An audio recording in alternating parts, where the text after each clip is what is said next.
ఈరోజు డాక్టర్లు సగం నాలెడ్జ్, రోగం ఒకటి, ట్రీట్మెంట్ ఒకటి. ప్రాణరక్షణం పరమం ధర్మ తస్య రూపం వైద్య.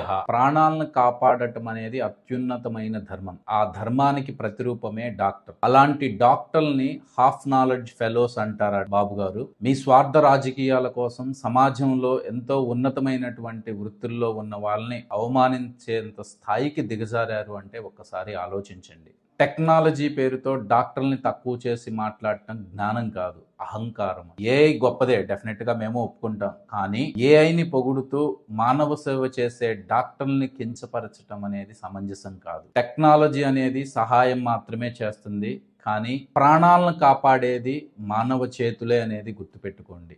మా సేవతో సమాజంలో అందరినీ ఆరోగ్యంగా ఉంచడానికి ట్రై చేస్తాం. కానీ అలాంటి డాక్టర్లని హాఫ్ నాలెడ్జ్ అన్నారంటే మీరు ఎంత హాఫ్ నాలెడ్జో ఒక్కసారి ఆలోచించుకోండి. వైద్య రంగంలో ఏఐ మీద డిపెండ్ అవ్వద్దు అని వైద్య నిపుణులే, ఎంతో ఆ రంగంలో ఉన్నతమైన స్థానంలో ఉన్న వాళ్లే చెప్తుంటే, బాధ్యతాయుతమైన సీఎం పోస్ట్లో ఉండి మీరు ప్రజల్ని తప్పుదో పట్టించడం ఎంతవరకు సమంజసం? అలాంటి మాటలను తక్షణమే ఉపసంహరించుకొని డాక్టర్లందరికీ బేషరతుగా క్షమాపణ చెప్పాలని కోరుకుంటున్నాను.